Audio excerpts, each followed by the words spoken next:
Live from Fargo and serving you on TV, online and on the go.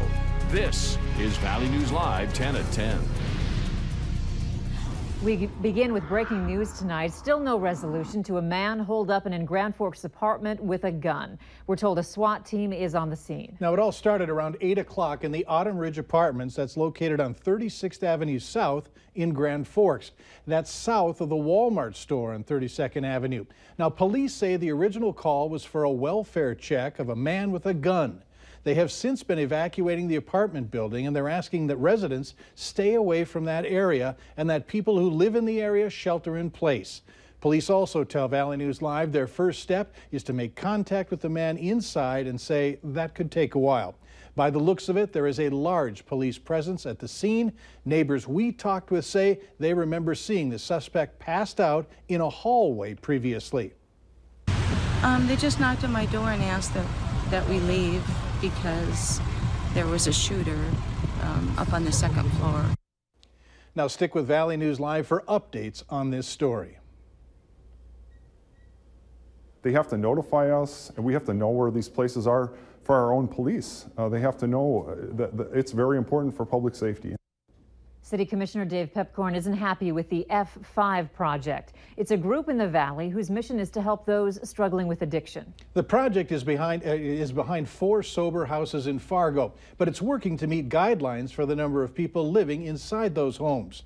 Tonight, Commissioner Pepcorn said that the project has to stop what it's doing. Valley News Team's Cornelius Hocker explains. They have to stop whatever they're doing right now, because right now they are not following our rules, and they're in our city. Fargo Commissioner Dave Pepcorn on the F5 project sober houses meant to help those struggling with addiction and trying to get their lives back on the right track. They have to get permission from the city because, like I said, we've been through this before, and so now we have regulations and hoops and things you have to jump through. They did not do any of that. At the beginning of August, it was discovered the sober houses were not following codes put in place for group homes. F5 Project's founder Adam Martin says that's been fixed. We're within code, we're doing everything we can to be within the normal code.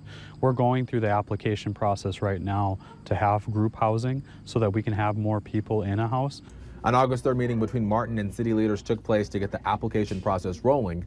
Senior planner Dan Molly says the city is willing to work with Martin because he's trying to help those battling opioid addiction. We have a group that's trying to meet a need, and we got to make sure that it fits with existing codes. And if the codes need to be amended or if land uses need to be changed, but neighbors also have a right to know what's happening. After that meeting, Martin says steps were taken to make sure they were in code. The way for us to violate that code is to have more than 3 non-family members living per unit. And like I said, that's why if we had those appropriate applications approved, we would only have 1 or 2 houses.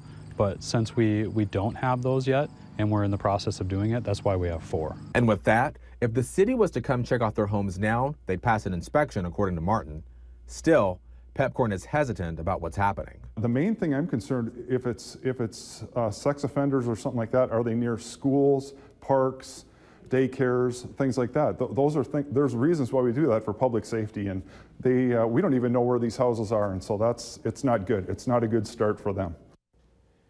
Pepcorn adds that the city planning department will determine what, if any, action needs to be taken regarding the F5 project. Martin adds that they're buying houses this week to make sure that no one gets put out on the streets. The 2 sides plan to meet in October to discuss whether the houses are up to code. We feel this is the beginning of a new civil rights era.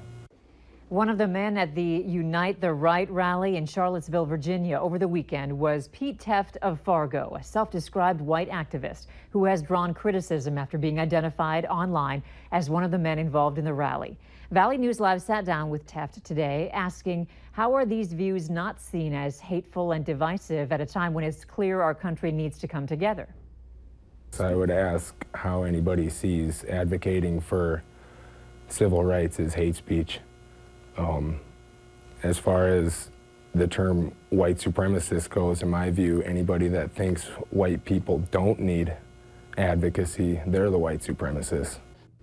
We've got the full interview with Tefft on our website, valleynewslive.com. Meanwhile, President Donald Trump returned to New York City today for the first time since taking office. The three-day visit comes amid protests in New York and other cities over the president's response to white supremacists 2 days after the Charlottesville attack.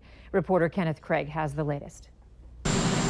President Trump arrived in New York City late Monday night as large crowds of protesters chanted and held signs denouncing racism outside of his Manhattan residence. No more Charlottesville. No free speech for racists.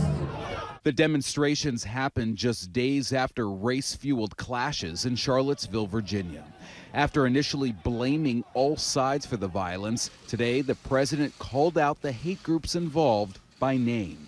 Racism is evil, and those who cause violence in its name are criminals and thugs, including the KKK, neo-Nazis, white supremacists. And the fallout could soon reach other members of the Trump administration. Two sources close to the White House tell CBS News that Steve Bannon's job may be in jeopardy.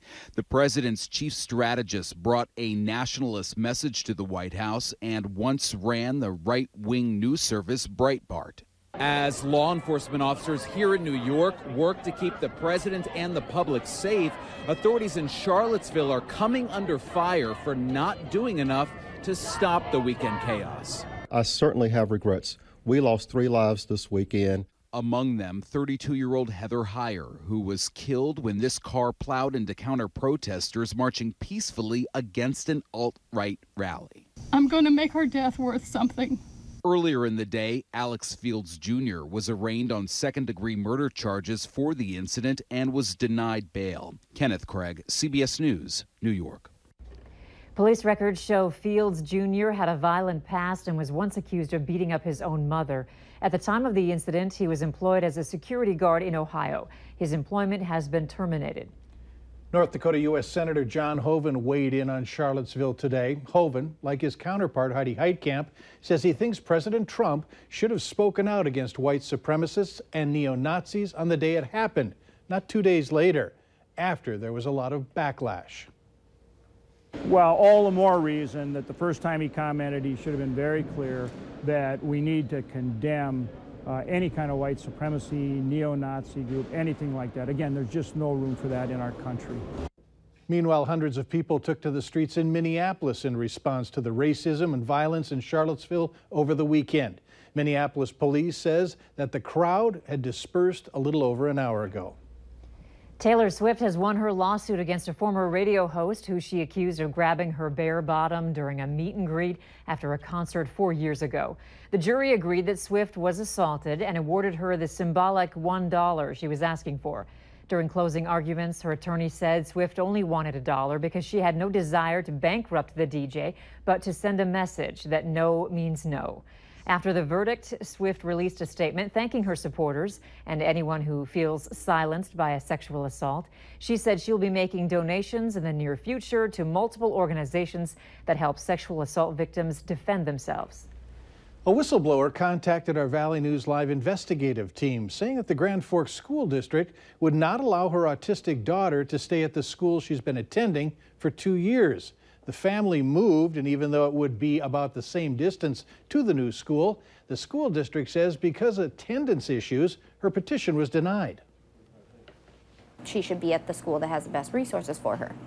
And since Kelly is where she's been doing so good, why would we want to send her back to somewhere that we're going to have all those problems again and basically send us back to square one when we've worked so hard to get this far?